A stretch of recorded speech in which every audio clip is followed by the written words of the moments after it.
What if I told you that a regular office worker who started walking just 30 minutes every morning saw actual physical growth in their brain on an MRI scan after only 3 months? Meanwhile, people who sit all day are watching their brains literally shrink year after year, and most of them have no idea it is happening. Right now, at this very moment, your brain is either growing or deteriorating based on how much you move your body. This is not motivational fluff or some wellness guru trying to sell you a supplement. This is hard science, peer-reviewed research, and measurable biological change that you can see on a brain scan. Exercise does not just make your body look better or help you lose weight. It physically, structurally, and chemically transforms your brain in ways that affect your memory, your mood, your focus, your ability to learn, and even your risk of dying from heart disease.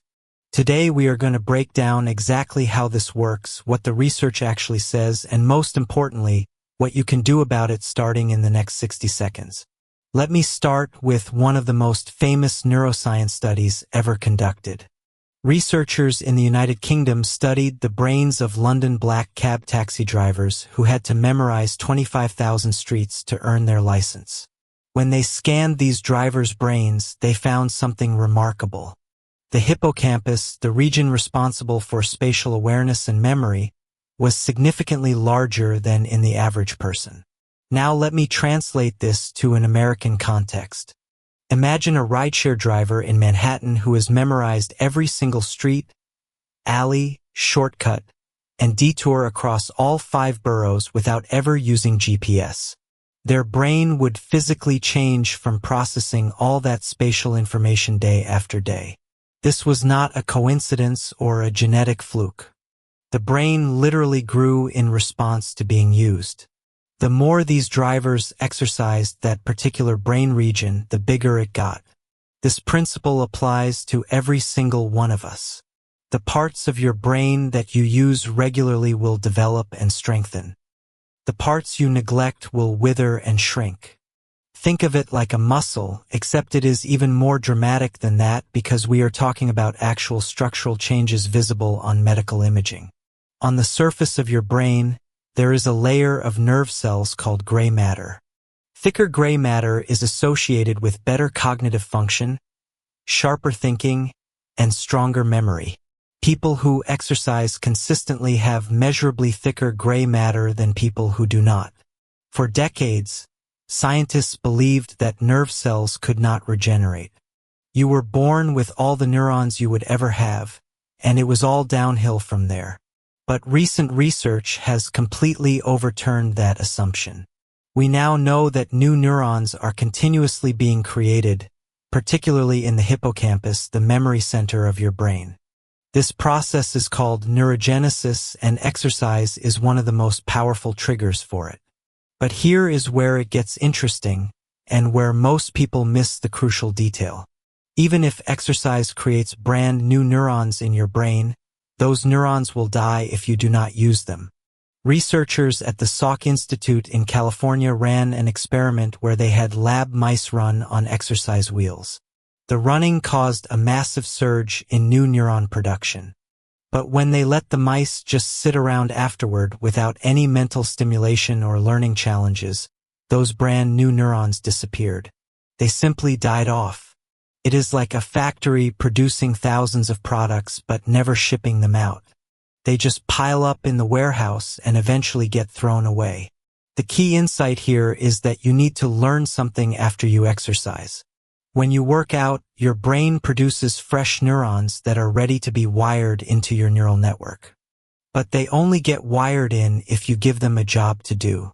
Learning a new skill, studying for an exam, reading challenging material, practicing a musical instrument, any kind of meaningful cognitive engagement after exercise will cause those new neurons to form connections and survive long-term.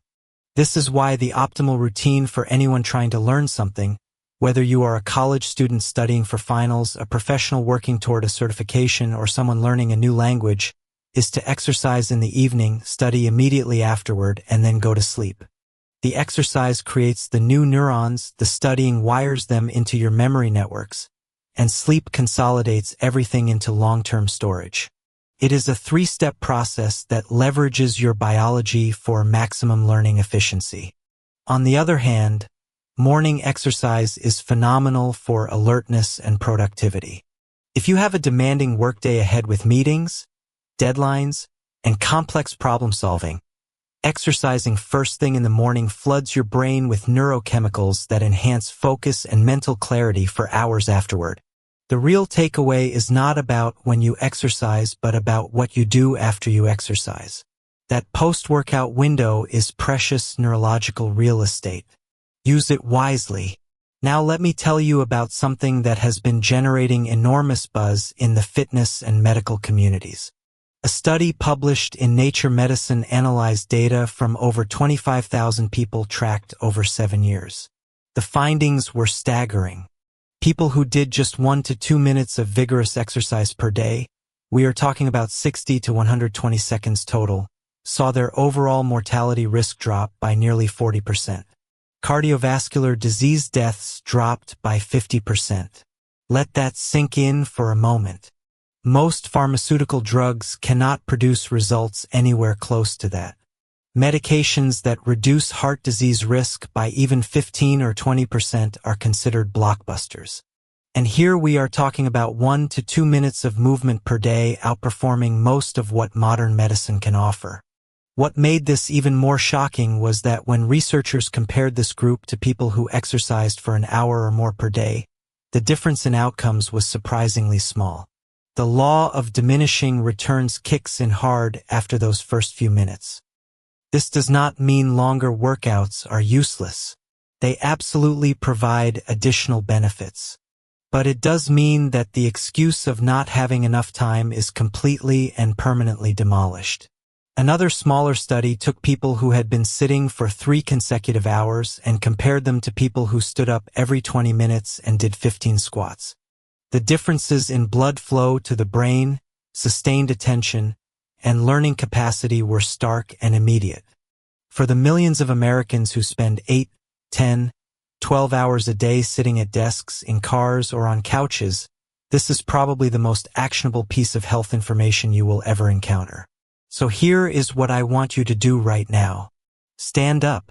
Do 15 squats. It will take you less than 60 seconds. Then set a timer on your phone for 20 minutes and do it again. Every 20 minutes, 15 squats. No gym membership required. No special equipment. No workout clothes. You can do this in your office, your living room, your kitchen, a coffee shop, anywhere. The blood flow to your brain increases immediately, your focus sharpens, and you are protecting yourself against cognitive decline with an investment of less than 5 minutes per hour. Now let me talk about something that affects millions of Americans, particularly children and young adults. ADHD, attention deficit hyperactivity disorder, is one of the most commonly diagnosed conditions in the country. Research consistently shows that exercise is remarkably effective for managing ADHD symptoms, sometimes rivaling medication. But not all exercise is created equal for this purpose. Studies have found that martial arts like Taekwondo, Judo, and Brazilian Jiu-Jitsu, as well as dance-based exercises, produce significant improvements in ADHD symptoms after just a few months of consistent practice. Why would martial arts work better than just running on a treadmill? Because these activities require you to engage your brain and body simultaneously in complex ways. You have to memorize specific sequences of movements, execute them with precision, react to an opponent or partner, and maintain spatial awareness throughout. This engages the prefrontal cortex and strengthens the dopamine circuits between it and the basal ganglia, which is exactly the neural pathway that is underdeveloped in people with ADHD. When this circuit is weak, you start doing something and immediately forget what you were doing, get distracted, and wander off to something else. Martial arts and dance strengthen this circuit like nothing else because every moment requires focus, memory, and execution simultaneously. Learning a boxing combination, memorizing a choreographed dance routine, practicing forms in karate, all of these activities are essentially brain training disguised as physical exercise. And here is another perspective on hyperactivity that I think a lot of people miss. Maybe the hyperactivity is not a disorder at all. Maybe it is a signal that someone has enormous physical energy that is not being channeled properly.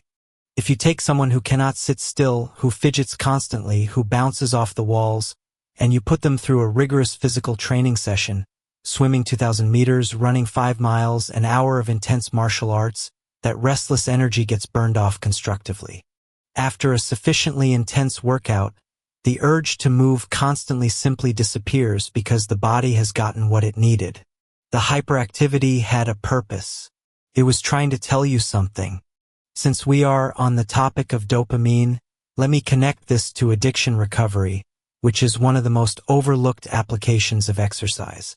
When someone becomes addicted to a substance, whether it is alcohol, nicotine, opioids, or anything else, their brain undergoes a specific change. The DRD2 dopamine receptors decrease in number. These receptors are what allow you to feel pleasure from normal, everyday activities. When they diminish, ordinary pleasures stop registering. A beautiful sunset, a good meal, laughing with friends, none of it produces enough dopamine response to feel satisfying anymore. The only thing that can break through is the substance itself, which floods the system with artificial dopamine. This creates a vicious cycle where the person needs stronger and stronger stimulation to feel anything at all. But here is the hopeful part. Consistent exercise has been shown to increase DRD2 receptor density over time. As these receptors rebuild, the person gradually regains the ability to feel pleasure from normal life experiences again. Small joys start registering. The world gets its color back. This is why exercise programs are increasingly being incorporated into addiction treatment centers across the country. It is not just about distraction or filling time. It is about physically rebuilding the brain's capacity for natural happiness. Depression prevention is another area where the research is overwhelming. Studies comparing people who walk for an hour a day versus those who spend equivalent time watching television show dramatically different rates of depression. The walkers are significantly less likely to develop depressive symptoms. I know of someone, a man from Chicago, who had attempted suicide during his deepest depression. He started taking swing dancing classes on a whim, almost as a last resort. The combination of physical movement, social connection, music, and the challenge of learning something new gradually pulled him out of the darkness. Dancing gave him a reason to exercise more, which gave him energy to pursue treatment, which helped him recover. One activity created a cascade of positive changes that saved his life. Let me take you deeper into what happens inside your brain during exercise because understanding the mechanism makes it easier to stay motivated. When you run, your brain releases endorphins. Most people know this. Endorphins elevate mood and reduce pain perception. This is why two people can experience the same physical stimulus and one feels intense pain while the other barely notices it. The person with higher endorphin levels has a higher pain threshold. This is also why marathon runners can push through 26 miles of physical punishment that would incapacitate most people. Their endorphin systems are highly developed from years of training. But endorphins are just the beginning. Your brain also releases BDNF, brain-derived neurotrophic factor, during exercise. BDNF is essentially fertilizer for your neurons. It promotes the growth of new nerve cells, strengthens existing connections between neurons, and protects brain cells from damage and death. This single molecule is responsible for improvements in memory, faster learning, better skin health through cellular regeneration, and the youthful appearance that lifelong athletes often maintain well into old age. When you see a 60-year-old runner who looks 45, BDNF is a major reason why. It accelerates cellular repair and regeneration throughout the entire body. Then there is cortisol. Most people think of cortisol as purely negative because it is called the stress hormone. But regular exercise changes your relationship with cortisol in a profoundly beneficial way. When you exercise consistently, you deliberately expose your body to controlled doses of physical stress. Over time, your system adapts and becomes less reactive to stress in general. You develop stress resilience. Minor irritations that used to ruin your day roll off your back. Unexpected problems that would have triggered panic are met with calm, measured responses. You become the person who stays composed when everyone else is falling apart. This is not personality. This is physiology. Regular exercisers have trained their cortisol response systems to be less hair-trigger, and this translates directly into emotional regulation in daily life. You have probably heard of runner's high, that euphoric state that kicks in during prolonged aerobic exercise where you suddenly feel invincible, almost like a drug. This happens because endorphins and dopamine are released simultaneously in massive quantities. It is a natural neurochemical cocktail that produces genuine euphoria. This is why distance runners describe their habit as an addiction, and honestly, it functions like one. Except it is an addiction that makes you healthier, smarter, and happier instead of destroying your life. Once you experience runner's high for the first time, you will chase that feeling again and again, and every chase makes your brain and body stronger. Outdoor running amplifies these benefits compared to treadmill running, and the reason is fascinating. When you run outside, your brain has to process an enormous amount of information simultaneously. You are dodging cars, navigating uneven sidewalks, avoiding other pedestrians, adjusting to changes in elevation, maintaining balance on varied terrain, scanning your environment for hazards, and making hundreds of micro-decisions per minute. Every time only one foot is on the ground, your brain fires up complex balance and coordination systems. A treadmill gives you a flat, predictable surface moving at a constant speed. Your brain can essentially check out. But outdoors, every single step is different. The terrain changes, the stimuli change, the demands on your attention change. Your heart is pumping, sweat is flowing, your lungs are working, your eyes are scanning, your brain is processing, and there is simply no mental bandwidth left for rumination, worry, or anxiety. This is why people say running clears their head. It is not a metaphor. It is literally true. Your brain cannot simultaneously manage the complex demands of outdoor running and also spiral into anxious thoughts about your job or your relationship or your finances. If you are someone who lies awake at night with racing thoughts, who cannot stop worrying, who feels trapped in cycles of overthinking, running outdoors is one of the most effective interventions available to you, and it costs nothing. Let us talk about timing. When should you exercise for maximum brain benefit? Morning or afternoon workouts are generally superior to late-night sessions, and the reason is thermoregulation. Exercise raises your core body temperature, which is great for alertness and performance during the day. But quality sleep requires your body temperature to drop. If you exercise vigorously at 10 or 11 at night, your elevated core temperature can interfere with your ability to fall asleep and reduce sleep quality.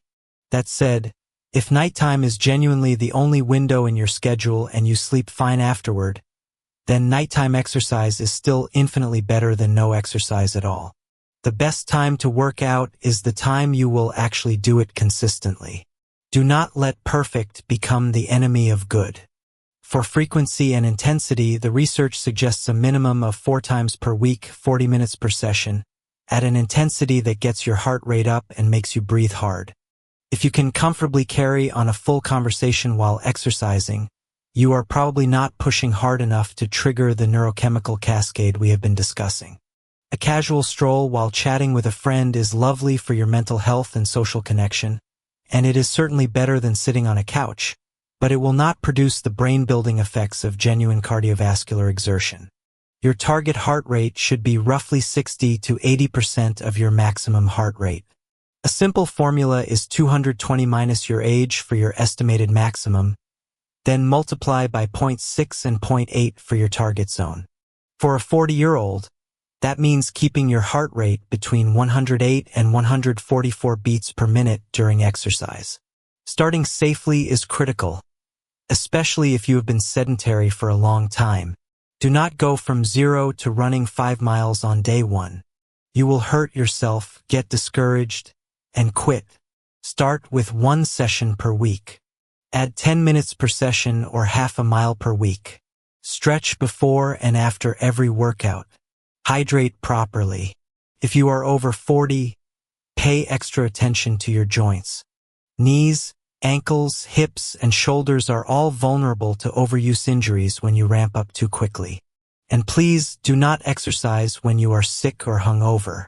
If you have the flu, rest. If you drank heavily last night, rest. Pushing through illness or alcohol recovery is not toughness. It is stupidity that risks serious injury or cardiac events.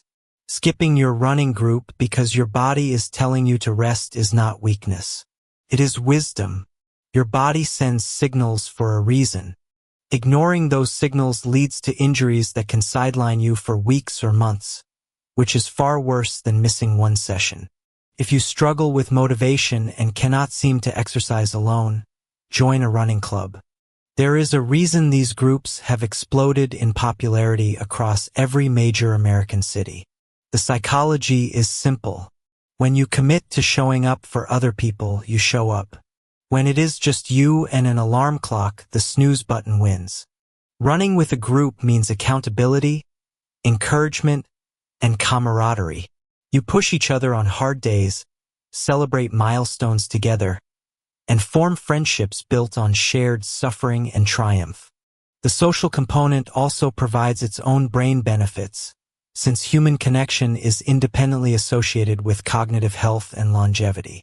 Setting concrete goals dramatically increases follow-through. Sign up for a local 10K race. Pay the entry fee. Tell everyone you know.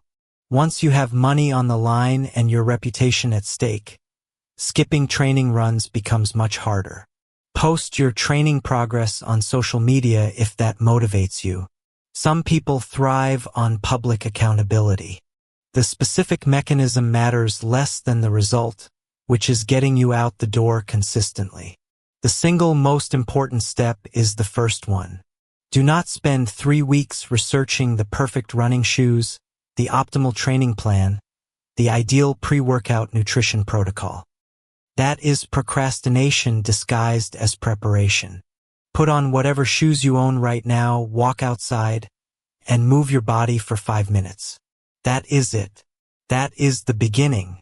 Perfectionism kills more fitness journeys than lack of ability ever has. Starting imperfectly today beats starting perfectly never. If walking is your chosen exercise, there are techniques that dramatically increase its effectiveness. Casual strolling at window shopping pace produces minimal cardiovascular benefit. To turn walking into genuine exercise, stand up straight, pull your chin back, engage your core muscles, and take strides about 2 inches longer than your natural step. This feels awkward at first because you are recruiting muscle groups that have been dormant. The key is using your glutes and thighs rather than just your calves and feet. Think about driving the movement from your hips and core rather than just shuffling your feet forward. Walk fast enough that you are breathing hard and could not easily sing a song. If you can belt out your favorite tune while walking, you need to pick up the pace. Music is fine for motivation, but if your walk feels like a leisurely Sunday afternoon stroll, you are not getting the cardiovascular training effect your brain needs. Consistency matters more than duration. Walking 30 minutes every single day produces far better results than hiking for 4 hours on Saturday and doing nothing the rest of the week. Even though the total weekly time might be similar, the daily habit creates a fundamentally different physiological adaptation. Your body is like an unruly puppy. It responds to daily routine and consistent expectations. Miss 3 days and you are essentially starting the training process over. Show up every single day at the same time and your body learns to expect it, prepare for it, and benefit from it maximally. Here is a distinction that trips up a lot of people. Physical labor is not the same as exercise. You might spend an entire day doing housework, moving furniture, scrubbing floors, carrying groceries, and feel absolutely exhausted by evening. But this type of activity, while tiring, often does not raise your heart rate into the training zone for sustained periods. It does not produce the same neurochemical response as deliberate cardiovascular exercise. Labor makes you tired. Exercise makes you healthy. They are fundamentally different physiological experiences, even though both involve physical movement. If your job involves manual labor, you still need dedicated exercise sessions for brain health. Stop making excuses about time. Get off the subway one stop early and walk the rest. Ride a bike to the store instead of driving. Use a stationary bike while watching television. You are already spending that time anyway, so you might as well be pedaling. Making time for exercise is not selfish. It is one of the highest return investments you can make in yourself, your career, your relationships, and your future cognitive function. Everyone has the same 24 hours. Finding 30 minutes is a choice, not a circumstance. Even just 10 minutes of exercise measurably increases blood flow to your brain. Neurons need oxygen and glucose to function, and increased blood flow delivers both more efficiently. When you exercise, your sympathetic nervous system activates. Your heart rate climbs, you start sweating, and your body enters a heightened state of alertness and performance. Then when you stop, your parasympathetic nervous system takes over, bringing a wave of calm satisfaction and well-being that can last for hours. This post-exercise calm is profoundly rewarding, and it becomes the intrinsic motivation that keeps you coming back. You do not exercise because you have to. You exercise because of how incredible you feel afterward. The neurochemicals released during and after exercise, BDNF, IGF-1, and VEGF, work together to strengthen neural connections, promote blood vessel growth in the brain, and enhance the efficiency of communication between neurons. Short term, this means better focus and faster learning immediately after your workout. Long term, with months and years of consistent exercise, your actual brain structure changes.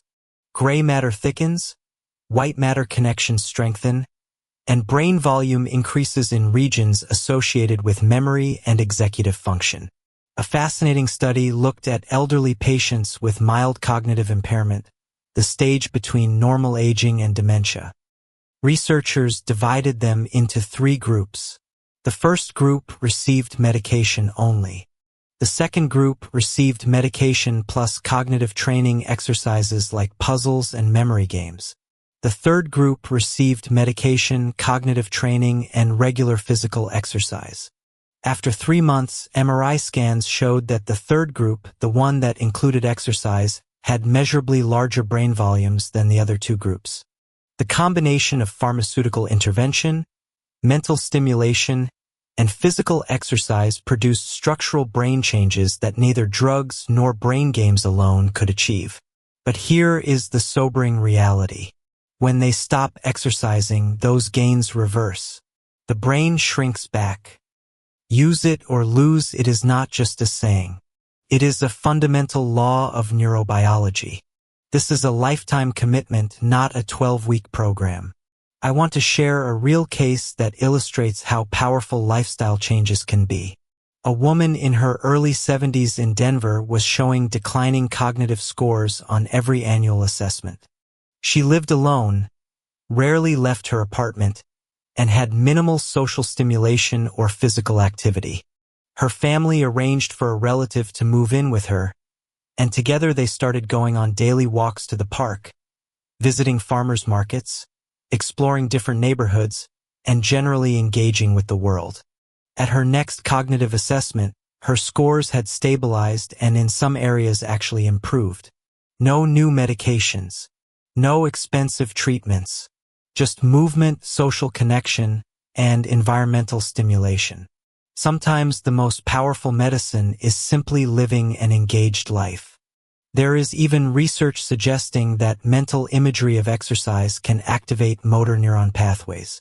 Visualizing yourself running or lifting weights does produce some neural activation in the relevant brain regions. However, I want to be very clear that this effect is small and cannot replace actual physical exercise. It is interesting from a neuroscience perspective and potentially useful for athletes recovering from injuries who want to maintain neural pathways while they heal, but it is absolutely not a shortcut or substitute for getting your body moving. Exercise does produce waste products. When your muscles burn glucose for energy, metabolic byproducts accumulate. Lactic acid buildup is why you feel sore the next day. But this temporary discomfort is a trivial price for the cascade of benefits. Your antioxidant systems activate and strengthen in response to exercise-induced oxidative stress. BDNF production increases. Blood flow to the brain improves. Neural connections multiply and strengthen. Inflammatory markers decrease throughout your body. Neuron survival rates improve. The brief soreness and fatigue are nothing compared to the enormous long-term gains in cognitive function, emotional well-being, and physical health. Let us address stress, because exercise and stress management are deeply interconnected. Stress itself is not inherently bad. It is an adaptive response that helps us react to challenges and threats. Positive stress, sometimes called eustress, motivates us to perform, grow, and achieve.